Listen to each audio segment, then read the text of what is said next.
Today, islands have become such a sought-after destination for vacationers that a trip to one has received its own term, an island getaway. Now, not all islands are built equal in appeal, since most people want to experience a little bit of heat and probably a beach or two. For this reason, we don't often think of Europe as being an island paradise. But ironically, tens of millions of years ago, namely during the Cretaceous period, it was. And at the time, Europe was much warmer than it is currently, and consisted of an extensive archipelago that held an untold amount of small and large islands, which were all surrounded by a shallow tropical sea. Many of these islands were fairly unassuming and uninhabited, making them a nice destination spot. But in the case of a few islands, it was a complete different story, as they had island residents that would make any visit highly questionable. And of all the islands you could have seen during this time, the most unhinged by far was Hateg Island, a place home to a wide range of animals, of which a handful would have given you some pretty gnarly nightmares. And strangely enough, the animals in question were not dinosaurs, as this was one of the only places in the entire world where dinosaurs were not the true rulers, and were instead the prey themselves. Welcome to Hateg Island, one of the worst island getaways you could ever imagine. Despite having been a relatively large piece of land, Hateg Island can no longer be found on any map, and today the only signs of its existence are found through limited rock formations around the town of Hateg in Romania. However, between 90 and 66 million years ago, it was a freestanding island that was about 80,000 square kilometers, or 31,000 square miles in area, making it about the same size as Hispaniola, which houses two countries, Haiti and the Dominican Republic. So suffice to say, Hateg was a pretty well-sized island. And based on geometric data, researchers believe that it would have been located right above the equatorial belt. And if it somehow popped up today, it would lie in an area within Algeria. Although in terms of climate, geology, and topography, the most similar modern island to it is Hainan, which is located off the coast of China.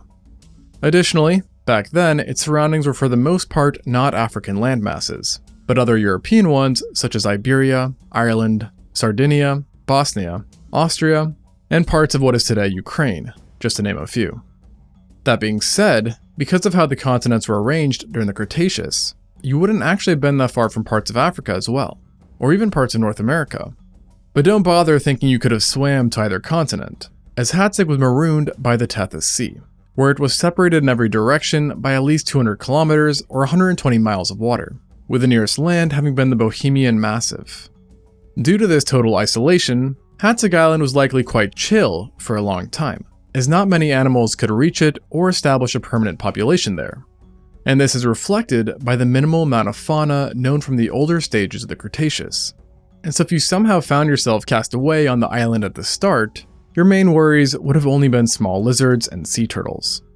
However, towards the end of the Cretaceous, things began to ramp up, as dinosaurs, pterosaurs, and other creatures all found their way to this island, becoming permanent inhabitants, and seemingly turning it into just another dino-ruled place. But this wasn't actually the case, as on Hateg Island, the animals took a very different approach to size than what was seen elsewhere in the world. And if anyone stumbled upon this lost place, it would quickly be established that something was very off, as the dinosaurs came in miniature sizes, while the largest and deadliest predators around were not any theropod, but rather giant carnivorous pterosaurs that had evolved to be undisputed apex predators. Now, why pterosaurs here were giant and dinosaurs tiny is a question that has long fascinated paleontologists. And by far the most accepted explanation is that animals were subjected to insular dwarfism and gigantism. So in the case of dinosaurs, they became smaller due to a lack of resources, while pterosaurs, often limited by dinosaur sizes, were free to balloon in stature in the absence of competition, and ultimately leading to the largest animals to ever fly, period. And let me tell you, giant pterosaurs are not pretty pictures. As of now, 3 named genera are known to have ruled this island, all of which hailed from the Asdarchidae family, who were the most widespread group of pterosaurs around during the late Cretaceous and were characterized by long legs and necks. The smallest of the 3 was the Urasdarko, yet it was still monstrous by normal standards, with an estimated wingspan of 3 meters or 10 feet, which is already putting it on par with the largest wingspans of birds of today. However, at this size, it was not a huge threat to the vast majority of dinosaurs, and likely had a fairly boring diet that consisted of amphibians, small reptiles, and mammals. However, such a mundane diet could not be said for the next pterosaur, the Albadraco, which despite not even being the largest pterosaur on the island, was an absolute behemoth and a huge step up from the Urasdarco, having had a wingspan of up to 7 meters or 23 feet, giving it a greater wingspan than even the Argentavis, the heaviest bird to ever fly. And if one was walking right next to you, it would easily be tall enough to peer straight over your head. And along with being taller than you, something else bizarre you might notice was the size of its skull. As compared to other pterosaurs, Albadraco had a relatively large and sturdy head, the first sign of a more sinister diet, as paleontologists believe that this increased size and durability was an adaptation for a stronger beak and bite that allowed it to eat larger prey that most pterosaurs did not hunt, i.e. dinosaurs. Specifically, certain researchers believe that Albadraco, given its size and powerful head, could have stabbed or bludgeoned a variety of dinosaurs on the island to death, and in some cases, it could have even just swallowed the prey whole.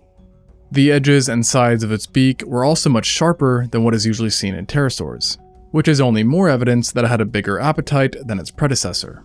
By pure volume alone, Albadraco was already the second largest predator on the island by a huge margin, which likely meant that many dinosaurs, at least as juveniles, were viable targets.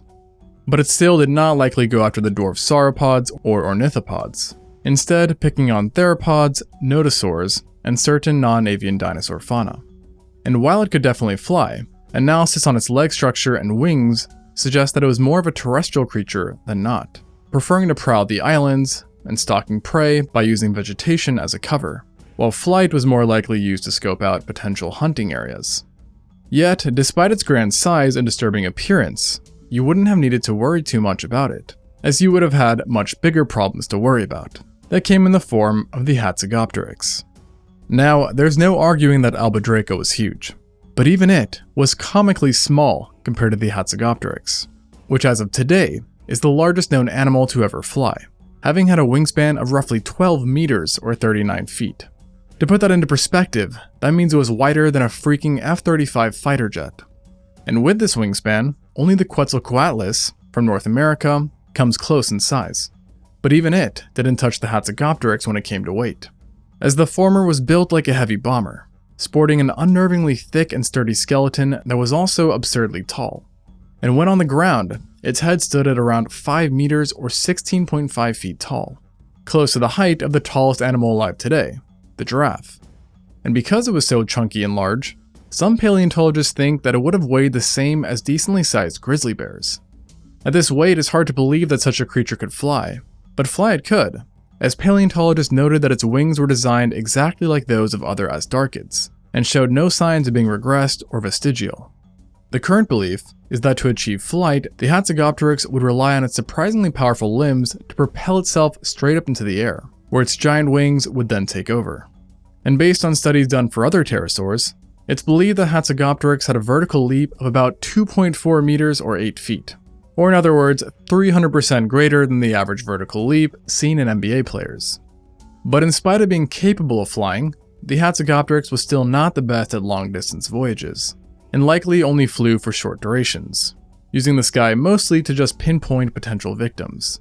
And like the Albadraco, the Hatzegopteryx appears to have been mainly a terrestrial predator, and it actually could have been an unnervingly good runner too.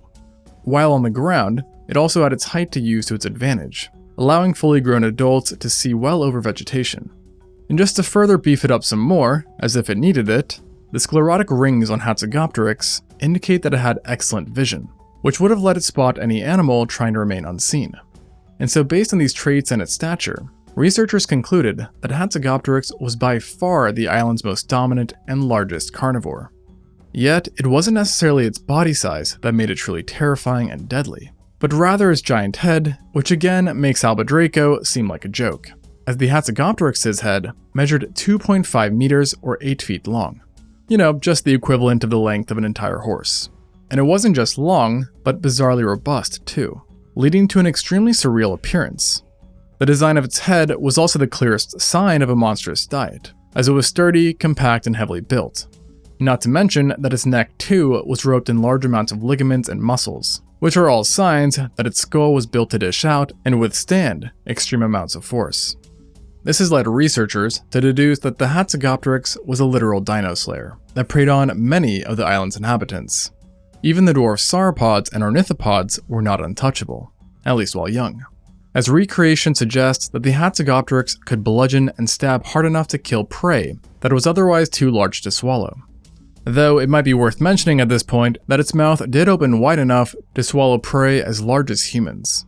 To make things even more grim, there is further evidence which indicates that this pterosaur was a very messy killer, as specimens typically had heavy scarring towards the back of the skulls, which is a sign that they regularly endured heavy high-speed impacts. And for the cherry on top, other studies found that the Hatzegopteryx's neck and beak could both withstand forces 10 times greater than its own body weight, implying that each thrust of its beak could literally penetrate deep within flesh or cause significant blunt trauma. Clearly, the Hatzegopteryx was without a doubt the true king of this prehistoric island, and made it a rather nightmarish place. But not even it, nor the other pterosaurs were the last of your worries, as Hateg was home to other carnivores, including a fair share of crocodiliforms, who, like the pterosaurs, benefited from living with dwarf dinosaurs, and they were able to achieve much higher positions on the food chain than they would elsewhere. Alright, pop quiz everyone. What is perhaps the main driving force behind the majority of extinctions? 3, 2, 1, loss of food. Now, before I get comments saying habitat loss, environmental changes, overhunting, diseases, meteorites, etc., these things are all true. But when it comes down to the underlying factor that generally makes a species have a critically low population to begin with, it's lack of food. This could be because of environmental changes or a meteorite, but again, the extinction itself generally comes down to the lack of food. So that is why I would like to thank today's sponsor, Factor, for providing me with food to stave off my own extinction. Now, Factor is a meal service that delivers fresh, never frozen meals to your doorstep, which have been handcrafted by a chef so they taste absolutely amazing. And if you're super busy like me, it's an absolute lifesaver because you can just stick it in the microwave and boom, 2 minutes later, it's ready to go. And it's super helpful because many times I will legitimately just forget to eat and then just fall back on eating some not so healthy food. So Factor personally made it easier for me to eat food that both my body and tongue appreciate. Like honestly, shout out to Factor's garlic and herb chicken breast. That stuff is fire. So, if you want to avoid extinction and have your taste buds love you while you're at it, head to factor75.com or click the link below and use code ExtinctZoo50 to get 50% off your first Factor box and 20% off your next month of orders.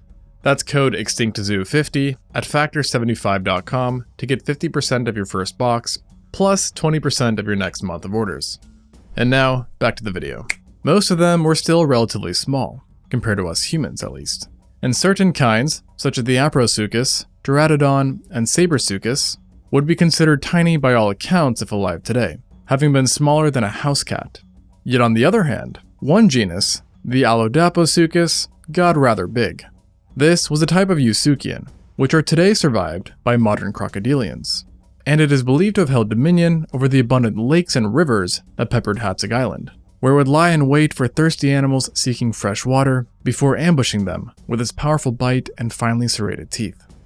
Remains show that it was one of the larger predators on the island, with estimates suggesting that it could have grown to be 3 meters or 10 feet from snout to tail, while weighing over 220 pounds or 100 kilos, which is heavier than the weight of a large jaguar. What's interesting, and slightly scary, about the Allodaposuchus is that along with being semi-aquatic, it also showed some signs of being partially adapted for life on land, as its limbs were relatively elongated for a crocodiliform. Therefore, it was most likely good at walking, and could maybe even run in some sense. So, even if you weren't by water, you'd still have to watch out for some pretty big crocs. We also know from fossilized remains that snakes called this island home too, including certain Matsoidae, whose members actually became Earth's longest snake on a few occasions. However, the one on Hateg, the Nidophois, was a smaller genus, having only measured about the same length as your typical garter snake, and it wasn't venomous either, so while a bite would not feel great, it certainly wouldn't be lethal to larger animals. Now, with all of this said, of course there were also carnivorous dinosaurs lurking about as well. Yet like the other dinosaurs on the island, they were miniature in size compared to their mainland counterparts, and were likely not even a threat to human-sized prey. One of the more common kinds you could find was the Ecology, otherwise known as Heptostheornis or Bradykinin, depending on who you're talking to. This was a medium-sized alvarosaurid that reached 7 feet or 2.1 meters in length, but was rather light, only weighing the same as a large male beagle. In life, these guys were equipped with extremely reduced claw digits, which aided them in an insectivorous diet that mainly consisted of termites. Now, this isn't all that disturbing, but once upon a time, it was horrifying, as paleontologists actually originally thought that the Ecology was not a non-avian dinosaur, but rather an avian one, specifically a giant owl that was 2 meters or 6.6 feet tall, which based on modern owls would have given it a wingspan of 17.8 feet or 5.4 meters, which would have made it the largest owl of all time and one of the largest animals on the island. Yet sadly for paleo enthusiasts, and happily for Hateg residents, we now know this wasn't the case, and that the creature was indeed a fairly harmless alvarosaurid.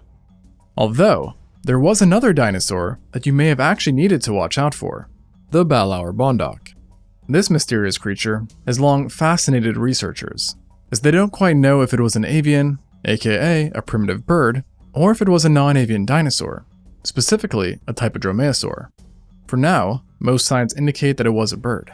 Yet, according to the latest studies, there is a slight chance that it was a raptor. Whatever the case, it was still a very interesting creature, and that despite its small size, which was equal to that of a velociraptor, it seems to have been built for killing prey many times its size. Notably, its body was much more muscular than you'd expect for an animal no bigger than a velociraptor, with the legs in particular being extremely stocky. To top this off, its pelvis possessed many attachment points for large muscles, suggesting that it was designed for power over speed. And with its power, it wielded not one, but 2 distinct large claws that were situated on each of its feet. Like raptors, many paleontologists believe that this theropod would have used ambushes to surprise prey, which were then swiftly dispatched by powerful kicks that drove the claws deep within their flesh. Meanwhile, others think that it may have instead used its enlarged claws to pin its prey, not slash them, and would actually kill by literally eating its prey alive once they had tired out, as some birds of today do. So if you did see this theropod, it'd be best to just play it safe and turn the other way.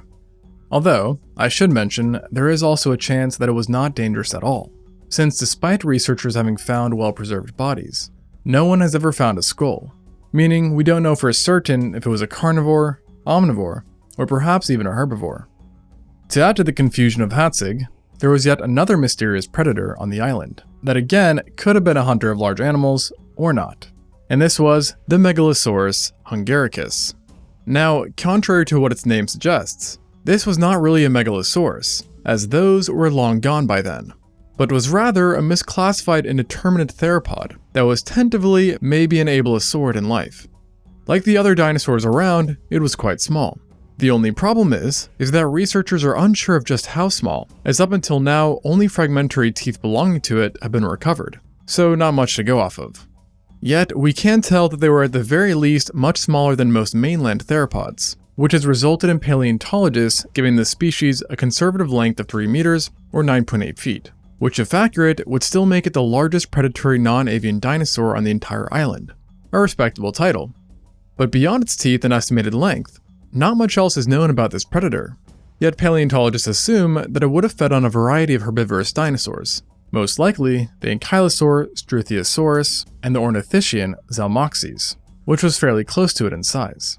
What's interesting about this Zalmoxes is that it was one of the few dinosaurs to have remained relatively unscathed from insular dwarfism, as there weren't many herbivores on Hateg taking up resources, which while not allowing it to become a giant animal, did allow it to stay as a fair-sized one. What's ironic though, is that the title for the largest dinosaurs and the biggest animals on Hateg, by weight, still went to those most affected by insular dwarfism, the sauropods. So far, 2 titanosaurs are known to have called this island home, the Megarosaurus and Paludatitan. Of the 2, Megarosaurus was the slightly smaller one, having measured 6 meters or 20 feet, and weighing no more than 1 ton, while the Paludatitan didn't fare much better, with a similar length, but a slightly heftier build that made it about 1/10 of a ton heavier. At these sizes, these titanosaurs were among the smallest sauropods to ever live, and were more comparable to horses than bush elephants. Nevertheless, these sizes still made them the weight kings of the island, and fully grown individuals were likely off the menu for any predator.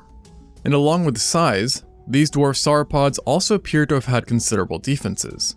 At least the Megalosaurus did, as analysis on its skeleton revealed the presence of osteoderms that layered different parts of the body, providing protection that may have proved useful for juveniles against attacks from predators. Not every dinosaur was as fortunate as the Megalosaurus though, as some like the Pterosaurs had no armor and reduced in size to the point that even the adults could have been in danger at all time. This genus was a hadrosauromorph that was 5 meters or 16 feet long and weighed about half a ton. It was one of the more common dinosaurs on the island and was likely a large part of the Hatzegopteryx's diet. Research on its teeth showed that it itself had a diet consisting of shrubs and herbaceous plants, suggesting that it probably stuck to the wooden interiors of the island, where it both ate its share and could take shelter from peering eyes. Yet sadly for it didn't just have predators to worry about, as a recovered specimen showed that individuals were susceptible to certain illnesses too, such as non-cancerous tumors, with the individual in question possessing a large ameloblastoma on its lower jaw. And while benign, it is thought that this tumor may have greatly contributed to its death, as it made eating a nearly impossible task as it grew larger. So with all of this said, life surely would have been much easier for the Pterosaurus if it had retained the large sizes seen in its mainland relatives. But not all dinosaurs actually suffered from this curse of insular dwarfism, as a lucky few actually experienced the complete opposite, gigantism, with one notable case being the Gargantuavis. This was indeed a dinosaur, but it was not non-avian, rather avian, so in other words, a large primitive bird. Usually birds during the Mesozoic were quite small, and the vast majority were no bigger than a crow, but the Gargantuavis was an extreme anomaly, as in light of limited competition, it became not only the largest bird on the island, but the biggest bird to have ever lived during the age of the dinosaurs.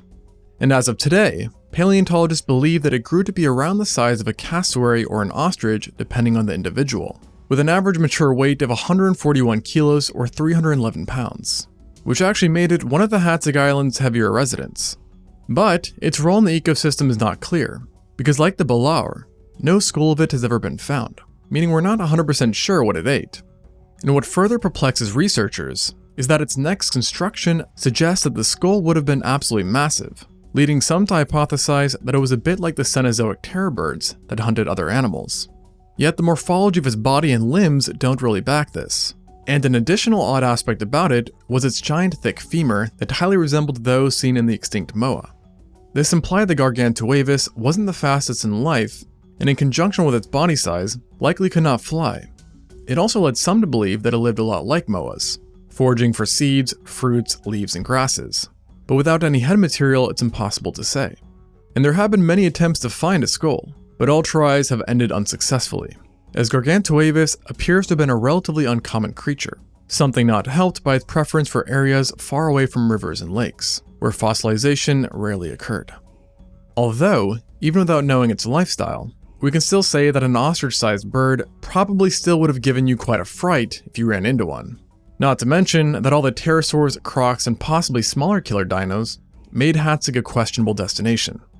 And to add fuel to the fire, Hateg was also surrounded by many scary animals, as the shallow waters that bordered were perfect for their own aquatic nightmares. Like nearly every other place during the late Cretaceous, the Tethys Sea was home to mosasaurs, but it took it to an extreme level, as it had numerous genera, at least 9 to be exact, which gave it a higher diversity of mosasaurs than any other place in the entire world, bar one.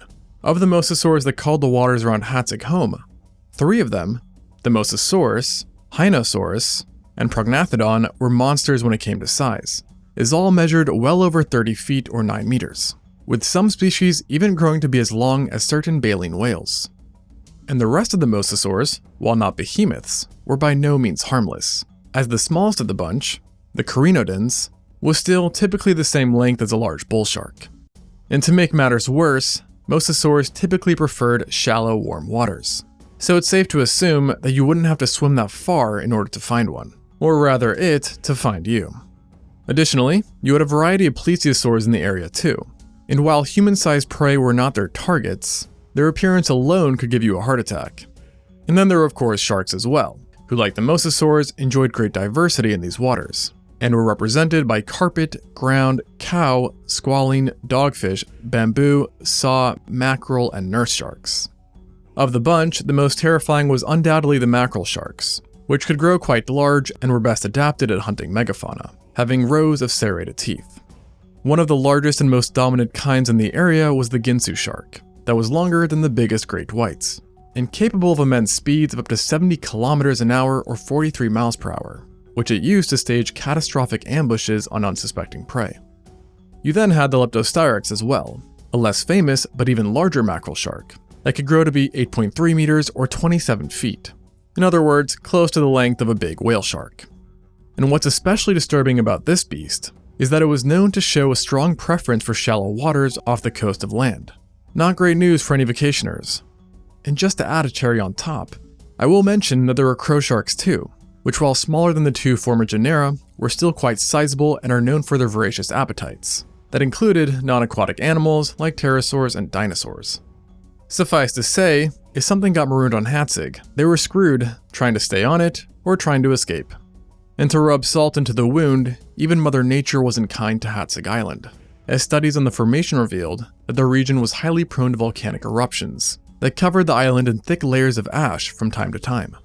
Yet nothing experienced could compare to what happened to it 66 million years ago, as when the giant asteroid that wiped out the dinosaurs hit Earth, Hateg was one of the unlucky places to have experienced a large tsunami that possibly measured over 9 meters or 30 feet. And for any who survived, they still had to deal with the usual effects. That included extreme temperatures, which would have created immense forest fires, as Hateg was dominated by dry woodland conditions. These fires, coupled with any tsunami heading their way, ultimately ended this mysterious island and its even more mysterious, unusual residents. Thanks for watching, and until next time on ExtinctZoo.